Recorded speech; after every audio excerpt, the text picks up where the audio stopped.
Professor Fábio, boa tarde. Boa tarde a todos que estão na sala. Boa tarde, professor Alfredo, Ellen. É um prazer mais uma vez e o meu agradecimento, a minha gratidão, a sua prontidão aos convites que a gente lhe faz, né? Porque esse não é o primeiro. Isso é um bom sinal também, porque é sinal que você agradou a plateia, aos estudantes, e, consequentemente, fez, na última apresentação sua, uma brilhante apresentação. Então, hoje nós teremos a palestra do professor Fábio Prado sobre desafios financeiros para empreender. O professor Fábio Prado é consultor na área financeira, na área empresarial de forma geral, é professor da Universidade Federal de Sergipe e, acima de tudo, de qualquer apresentação que eu faça, é um dos professores que eu nunca vi tamanha rapidez. A gente solicita alguma coisa a ele prontamente já atende, o que não é muito comum, né, professor? Então é isso, a palavra é toda sua e fique à vontade e vamos aproveitar que a gente tem muito a aprender com a sua fala. Fique à vontade. Obrigado, professora Sônia. Boa tarde a todos. Para mim é uma satisfação, tá? Sempre participar de apresentações como essa, como eu estava falando um pouco antes de começarmos, realmente, eu acho muito importante a gente disseminar esse tipo de conhecimento. Mas vamos lá. Hoje a gente vai falar aqui nos próximos 30, 40 minutos, e aí depois a gente pode abrir, de repente, para algumas perguntas, caso alguém tenha a fazer. A gente vai falar um pouquinho sobre um ponto muito importante para quem pensa em empreender, para quem já empreende também, que são os desafios financeiros para o empreendedor, para quem tem vontade de empreender, tá? Porque empreender é muito desafiador, é muito instigante, mas envolve muitos riscos também, né? E justamente por conta desses riscos, é importante que o empreendedor tenha controle sobre o que acontece nas questões financeiras do seu negócio, da sua ideia. E é justamente isso que a gente vai falar aqui nos próximos minutos. Só para eu dar uma entrada sobre, para que vocês entendam um pouco mais a minha trajetória, como a professora falou, eu tenho graduação em contábeis, também em marketing e TI, tenho MBA em finanças corporativas, especialização em auditoria e controladoria, mestrado em ciências econômicas e sou professor da Universidade Federal de Sergipe. Mas o mais importante de tudo aqui é isso. Eu também sou empreendedor. Então, o que eu vou compartilhar aqui hoje não é só teoria. Eu também aplico na minha empresa, eu como empreendedor. Então, não é apenas uma questão conceitual, é muita prática do que eu vi funcionar tanto na minha empresa, como também nas empresas dos meus clientes, dos meus parceiros. Tudo que eu vou passar para vocês aqui hoje é também o que a gente passa no nosso dia a dia profissional, de consultoria, de assessoria financeira e empresarial, certo? Vamos lá. A gente vai dividir a nossa apresentação em alguns tópicos que a gente considera os mais importantes nessa tarde de hoje, certo? Obviamente não vai dar para passar sobre tudo relacionado a finanças, né? Precisaria de anos para isso. Mas a gente consegue falar de 5 pontos essenciais. O primeiro que a gente vai citar são as receitas e os gastos, né? Que é importante haver um controle do empreendedor sobre esses itens. A inadimplência, que acontece e é um risco de qualquer negócio. O preço de venda, que é um ponto-chave para o sucesso ou para o insucesso, né, de qualquer entidade. O fluxo de caixa e também os indicadores que nós como empreendedores, devemos acompanhar frequentemente e também falar um pouquinho sobre inovação e sobre projeção de cenários. Então, a nossa apresentação hoje estará dividida nesses 5 pontos que a gente vai começar a falar a partir de agora, certo? Primeiro, a gente começa, então, com receitas e gastos. Porque eu acho que é óbvio falar que todo empreendedor precisa conhecer bem as receitas e os gastos que ocorrem no seu negócio, né? Até porque ter esse controle sobre recebimentos, pagamentos, vai ser essencial para se descobrir o ponto de equilíbrio daquela empresa, tá? E o que é o ponto de equilíbrio? É aquele momento em que as receitas são exatamente iguais aos custos e às despesas, ou seja, é aquele ponto em que o resultado financeiro daquele negócio é zero, não dá nem lucro e nem prejuízo, ou seja, há de fato um equilíbrio, tá?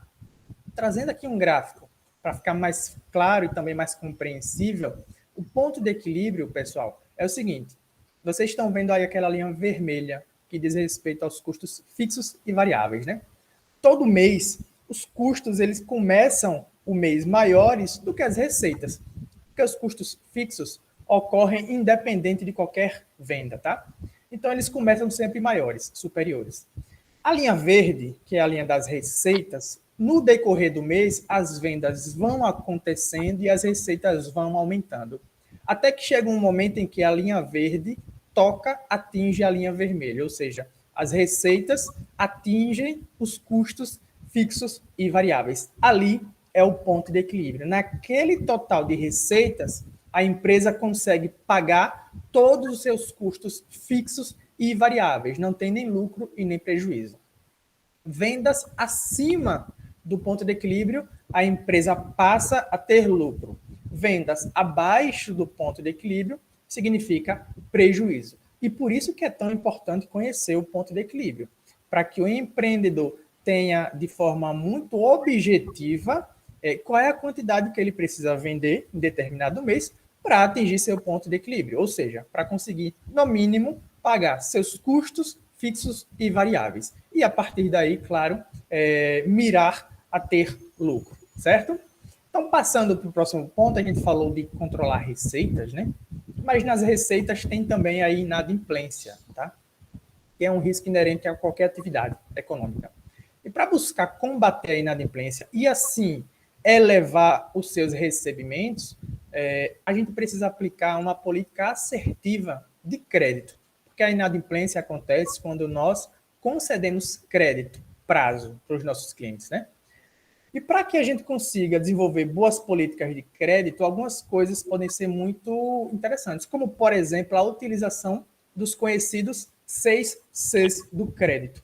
Essa alternativa é muito aplicada, tá? Tradicionalmente, e são de fato 6 Cs que a gente vai conhecer agora, que podem ser utilizados para fazer uma análise de perfil sobre cada cliente e assim definir se ele vale a pena fazer uma venda a prazo, conceder um crédito para ele ou não. Os 6 Cs dizem respeito ao seguinte, pessoal. O primeiro C é o caráter. O caráter nada mais é que avaliar, analisar o histórico de pagamento daquele potencial cliente. Avaliar se ele já teve nome negativado, se ele costuma pagar suas dívidas sempre dentro do prazo, enfim. É de fato avaliar o histórico de pagamento daquela pessoa. O segundo C diz respeito ao capital. Capital é uma análise patrimonial daquele potencial cliente. É avaliar a dimensão do patrimônio daquele cliente. E a gente consegue fazer isso com preenchimento de formulário ou até solicitando a declaração de imposto de renda. Enfim, conhecer de fato a estrutura patrimonial daquela pessoa para entender se vale a pena conceder um crédito ou não. O terceiro C diz respeito à capacidade. Capacidade é o seguinte: enquanto no capital a gente avalia o tamanho do patrimônio, na capacidade a gente compara esse patrimônio com as obrigações que esse potencial cliente já possui, as obrigações que ele já tem. Ou seja, é uma análise sobre o patrimônio líquido, que pega o patrimônio menos as dívidas atuais, para saber se uma nova dívida, se um novo crédito seria suportável por esse potencial cliente.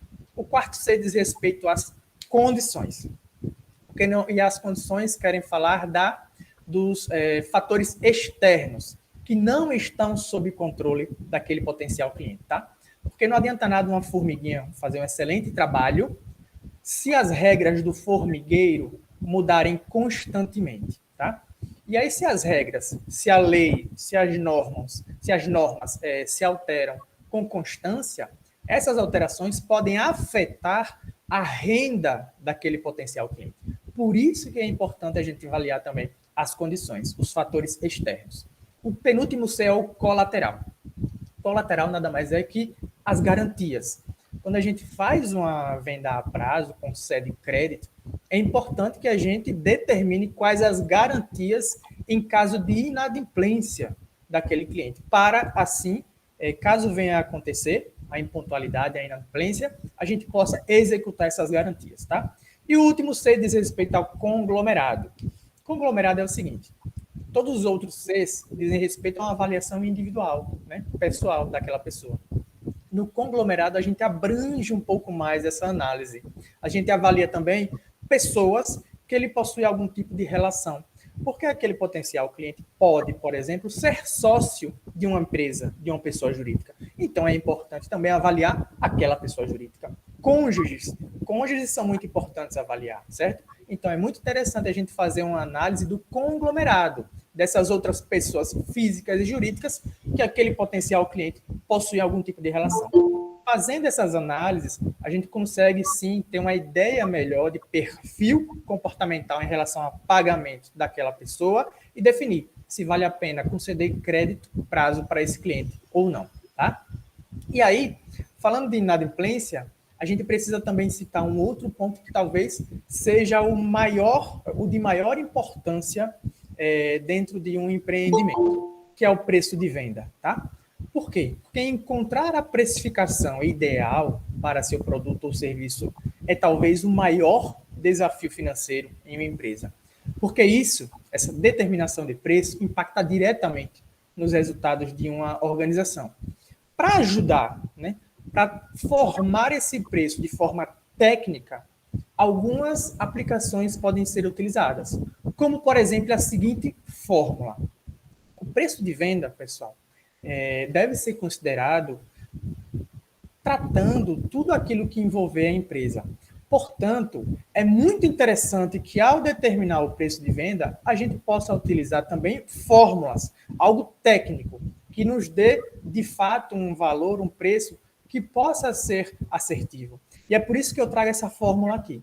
Quando a gente usa essa fórmula, que é o preço de venda igual a markup versus o custo unitário, a gente consegue apurar um preço muito mais direcionado à realidade da empresa, tá? E a gente vai abrir um pouquinho essa fórmula agora para entender tudo isso que acontece. Mas o custo unitário é todo aquele gasto necessário para produzir ou revender, né, um produto ou serviço, tá? É o custo unitário necessário para que aquele produto ou serviço seja posto à venda. Já o markup, ele é um índice, é um indicador, que ele é multiplicador e a gente pode utilizar justamente para multiplicar pelo custo unitário e assim ter um auxílio na formação do preço, a fim de que possamos obter a margem de lucro que desejamos. Então, tenham isso em mente. O preço de venda deve ser definido através da seguinte fórmula: markup vezes o custo unitário. Daqui a pouquinho a gente vai abrir isso para vocês entenderem no detalhe, tá? Essa fórmula toda. Mas vamos continuar falando aqui do preço de venda. Antes de chegar no preço de venda propriamente dito, a gente precisa fazer algumas análises, tá? É muito importante. Para entender se vale a pena chegar de fato naquele preço que a gente tem em mente. Porque o preço de venda, pessoal, ele deve seguir 3 pilares, basicamente, para que esse preço seja competitivo, equilibrado e faça sentido para aquele negócio. Quais são esses pilares? O primeiro são os custos, tá?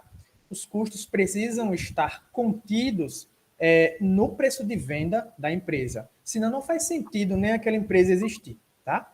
O segundo pilar é a concorrência, porque não tenham dúvida, o consumidor ele vai comparar, ele vai fazer uma análise comparativa antes de decidir, antes de bater o martelo, se ele vai comprar o produto da sua empresa ou da empresa do seu concorrente, tá?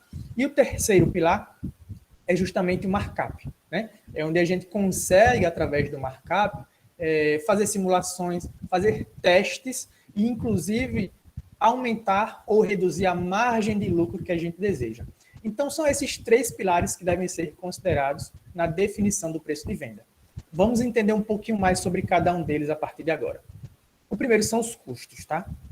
O custo, pessoal, nada mais é que todo gasto necessário para que aquela empresa, para que aquele produto possa ser revendido. E o preço ele deve ser mensurado, levando muito em conta os gastos da empresa, obviamente. Saber os custos e as despesas mensais é um papel básico de um empreendedor, tá? E é o passo inicial para precificar de maneira adequada e assim chegar ao preço de venda ideal. Aquele preço que será suficiente para pagar tudo o que se onera para que aquela empresa, aquela companhia possa funcionar plenamente, certo? Então, conhecer os seus custos é papel básico do empreendedor. Se um empreendedor não conhece os custos e as despesas, numericamente falando, da sua empresa, ele está navegando às cegas, tá? Ele está correndo muito risco, muito mais risco do que deveria. O segundo pilar é a concorrência. Nós, empreendedores, vivemos brigando por consumidores, né? Brigando por vendas, tá? E vamos continuar assim. Essa é a lei do mercado. E como a concorrência impacta na análise do preço de venda? É muito interessante e é imprescindível avaliar qual é o preço que o nosso concorrente aplica, tá? E também se ele possui ou se nós possuímos diferenciais em nossos produtos. Se nós tivermos diferenciais, a gente pode adotar preços também diferentes, distintos. Porém, se o nosso produto ou serviço for similar ao produto do nosso concorrente, não faz muito sentido a gente fugir do preço que o nosso concorrente também cobra, tá? E aí a gente vai entrar na guerra de preço. Não há sentido nenhum em cobrar um preço diferente se o nosso concorrente tem um produto exatamente igual ao nosso, tá? É por isso que é importante a gente conhecer o nosso concorrente, os seus produtos, os seus preços, a sua forma de atuar, para que a gente possa se basear no que ele faz, comparar com o que a gente entrega e aí aplicar tudo isso no nosso preço de venda. Se houver diferencial, o nosso preço pode ser também diferente. Se não houver diferencial, o nosso preço vai ter que ser muito próximo ao preço do nosso concorrente para que a gente tenha competitividade, certo? E o terceiro pilar é justamente o markup, tá? O markup, pessoal, é o seguinte, ele é um indicador onde é possível ajustar, fazer ajustes no preço de venda, alterando o lucro que esperamos ter, para mais ou para menos. A gente pode brincar com o markup à vontade para chegar no preço de venda que a gente quiser.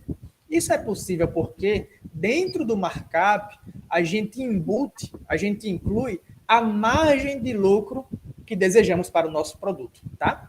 E assim é possível mudar o markup em épocas sazonais, Natal, Dia das Mães, épocas comemorativas, enfim, queima de estoque, entre outras oportunidades, de forma muito prática e sem depender de nenhuma avaliação externa, certo? O markup mostra se alterações no preço de venda, alterações para mais ou para menos, são razoáveis dentro da nossa estratégia de mercado, tá?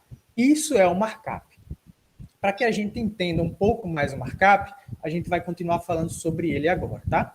Mas o markup, pessoal, ele pode ser obtido através também de uma fórmula, tá? Para que seja de forma técnica. E qual é essa fórmula? É essa fórmula que eu apresento a partir de agora.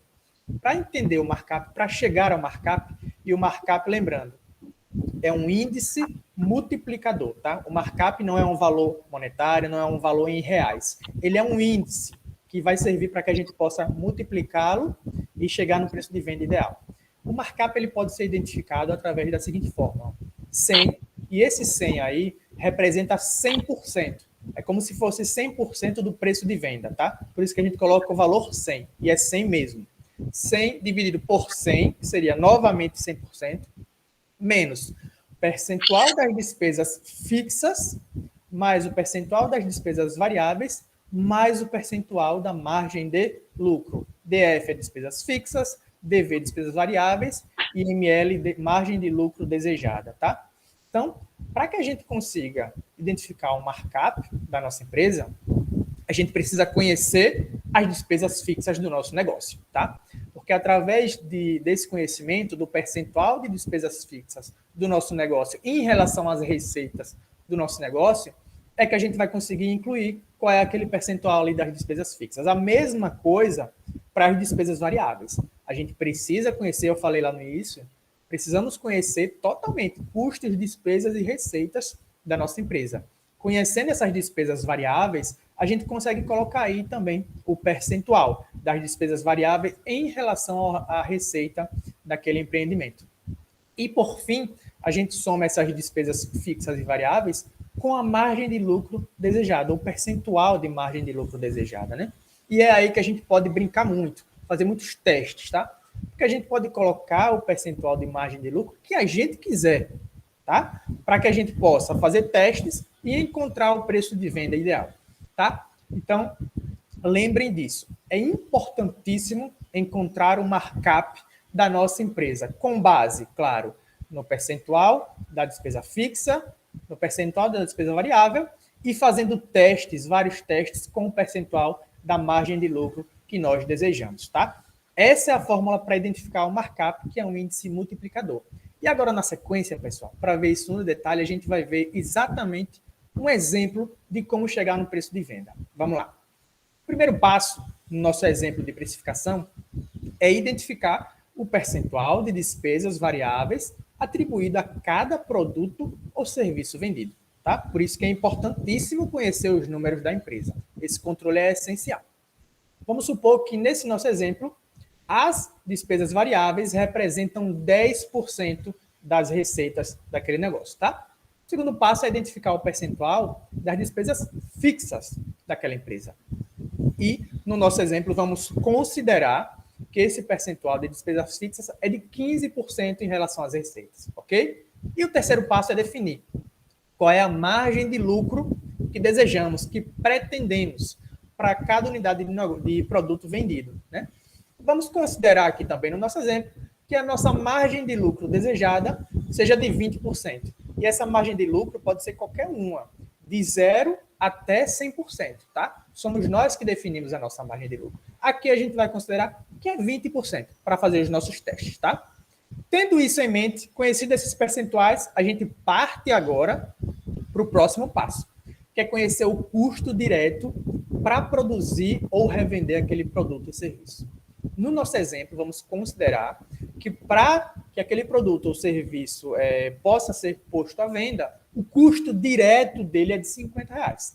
Cada produto nos custa R$50, tá? Então, a gente já tem lá em cima o percentual de despesa fixa, percentual de despesa variável, margem de lucro pretendida e agora a gente tem o custo direto unitário de cada produto, certo? Vamos então aos cálculos.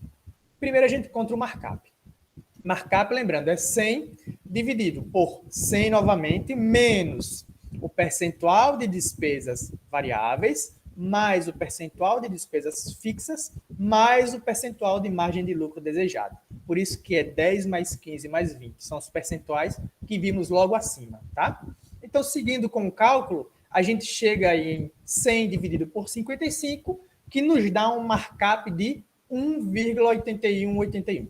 Esse é o índice multiplicador que nós vamos utilizar para encontrar o nosso preço de venda. Tá? Esse é o markup, não é um valor monetário, é simplesmente um índice, certo? Com o markup identificado, a gente continua o nosso cálculo. Agora sim, a gente pega o markup e multiplica pelo valor que representa o custo direto unitário da mercadoria, que no nosso exemplo aqui foi R$50, lembram? Identificamos ali, antes de chegar no markup. Ou seja, para chegar no nosso preço de venda, a gente só precisa agora multiplicar o markup pelo custo unitário. Ou seja, o markup, que é 1,8181, vezes 50, que é o nosso custo direto unitário. Isso nos dá um preço de venda de R$90,90. Ou seja, com base nesses percentuais de despesa variável de 10%, despesa fixa de 15%, custo direto de R$50 e margem de lucro desejada de 20%, nós precisamos, então, vender os nossos produtos por R$90,90. Essa definição é que nos dará um percentual de lucro na casa dos 20%, que foi aquele percentual que desejamos. Lembrando, a gente pode reduzir ou elevar o percentual de lucro à vontade, tá? Isso vai alterar o markup, o índice multiplicador, e a gente vai alterar o índice multiplicador no preço de venda. E aí teremos novos preços para embutir em nossos produtos ou serviços, certo? Então, pessoal, aí foi um exemplo objetivo, numérico, para vocês entenderem como se chegar no preço de venda de forma técnica, né? Através da utilização do markup, tá? E aí, pessoal, a gente falou de preço de venda, de receitas, né? De despesas, de controles, e aí a gente entra justamente nessa parte dos controles financeiros, né? Que a gente pode definir bem o preço de venda, ter uma boa política de marketing, boa política de crédito, né? Mas não adianta nada se a gente não tiver os controles, né, do que tudo isso gera financeiramente para a nossa empresa. E por isso mesmo, talvez o fluxo de caixa seja aquele controle mais importante para qualquer empreendedor, tá? O fluxo de caixa ele pode ser acompanhado por sistemas ou por planilhas em Excel, tá? Tanto faz. O importante é ter um acompanhamento, né? A gente está colocando aqui nesse slide um modelo de planilha que é justamente o que a gente utiliza, tá? Aqui para os nossos clientes até também, para que a gente consiga entender. O fluxo de caixa ele nos mostra o contas a receber e o contas a pagar. O que já foi recebido e o que já foi pago. O que se tem a receber e o que se tem a pagar, tá? Ele faz essa comparação para a gente ver até que ponto está saudável a nossa situação financeira. Então, nesse exemplo aí, com todo esse controle de contas a receber e a pagar, a gente tem ali em cima que tem, se existe um total a receber de R$ 3.400 contra um total a pagar de R$ 1.200, ou seja, há uma folga financeira, tá? É por isso que é importante o empreendedor fazer esse acompanhamento, para que ele possa identificar de bate-pronto caso essa folga financeira deixe de existir, tá?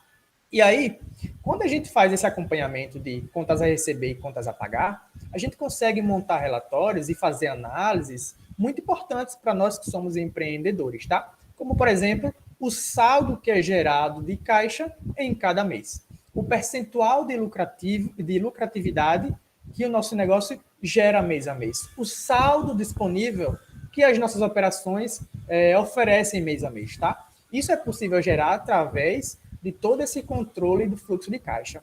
E, como muito número acaba, às vezes, confundindo, a gente pode utilizar toda essa evolução também por gráficos, fazer análises gráficas, que podem ajudar muito.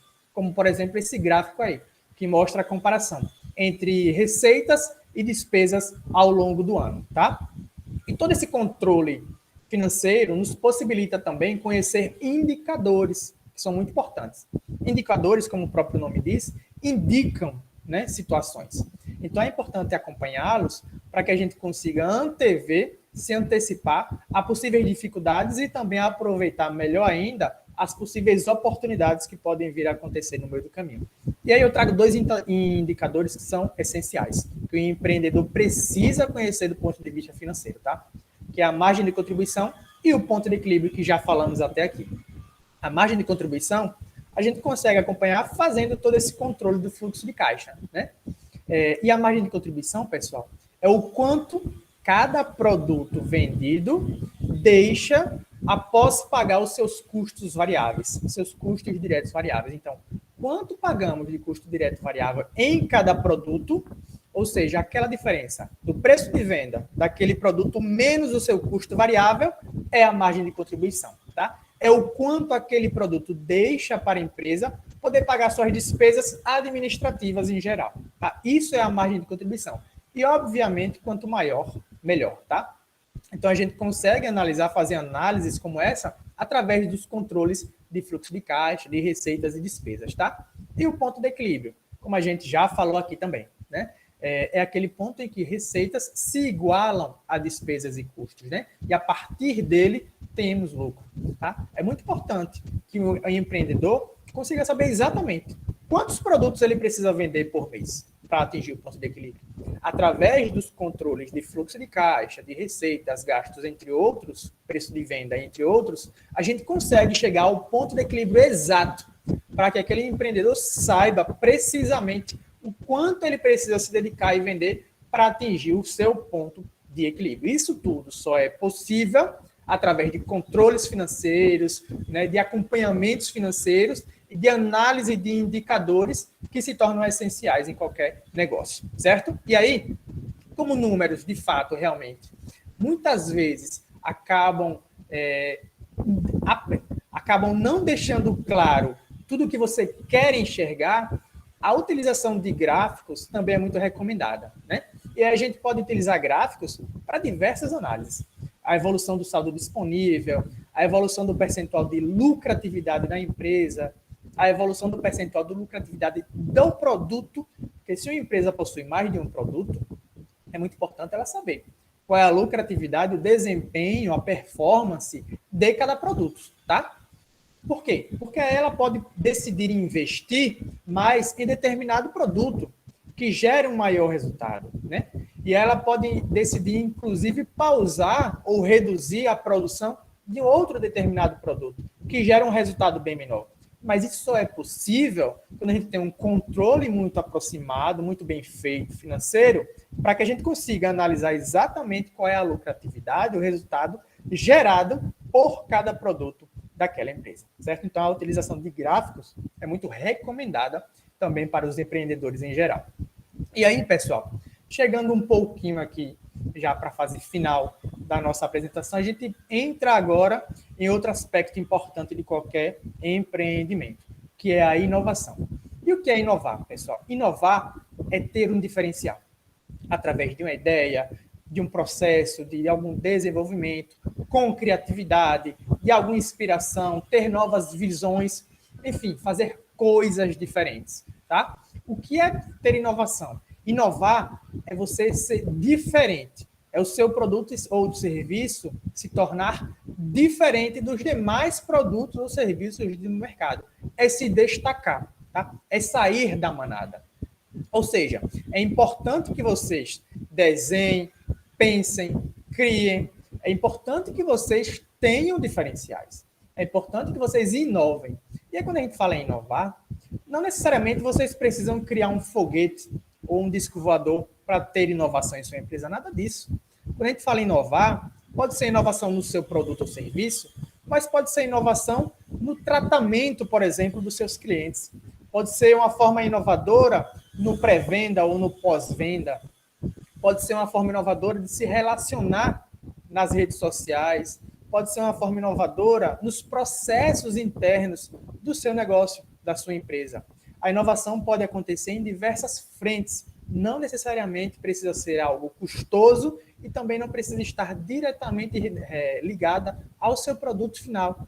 Inovar significa ter um diferencial, tá? Significa se destacar. E assim, lembrem daquilo que eu falei lá no início. Ter um diferencial em relação aos seus concorrentes significa dizer que você também pode ter preços de vendas diferentes, tá?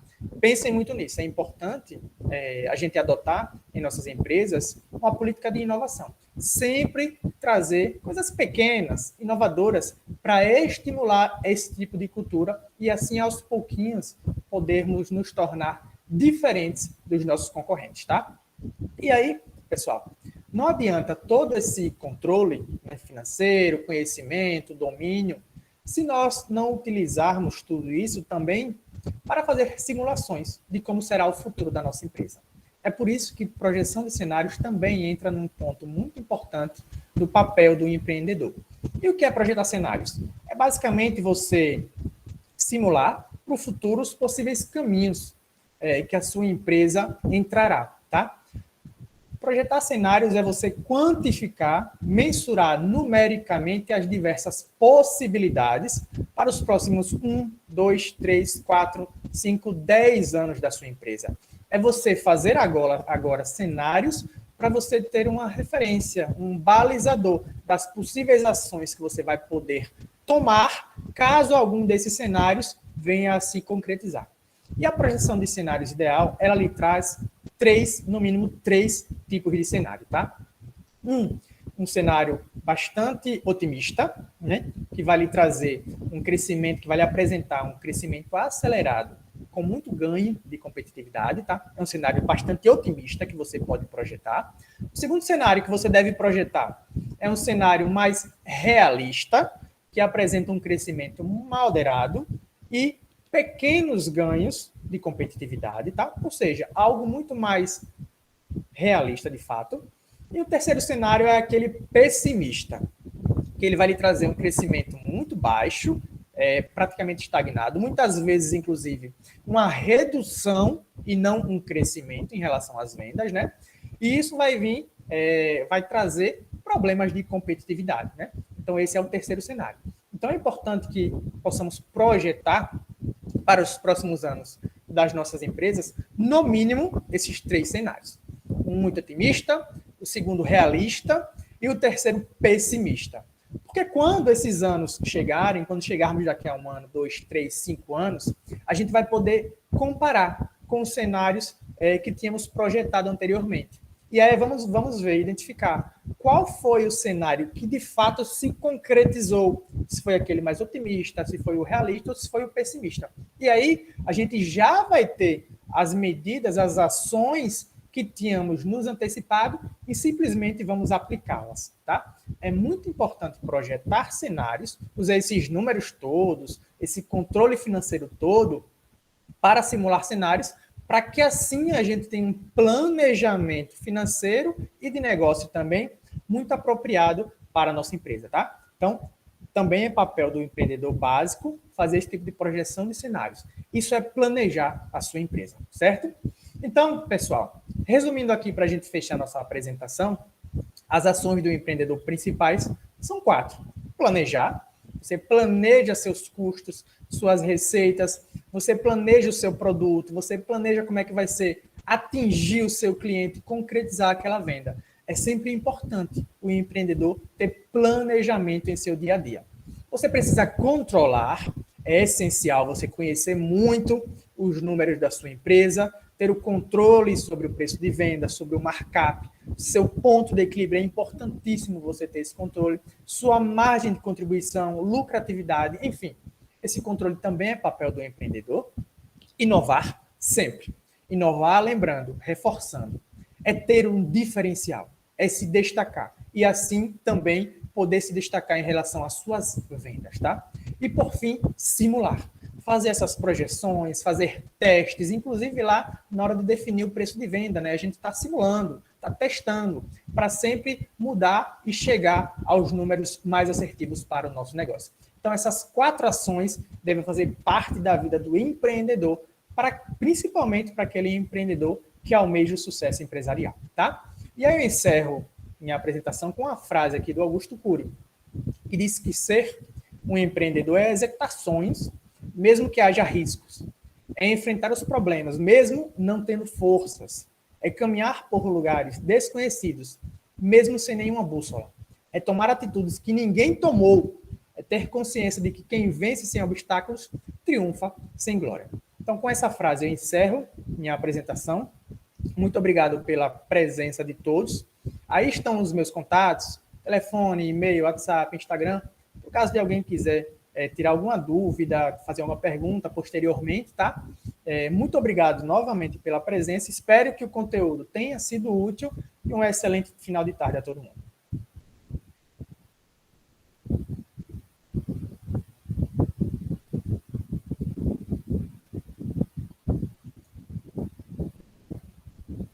Professora Sônia, seu microfone está mudo. Eu vou parar a gravação para poder a gente ficar mais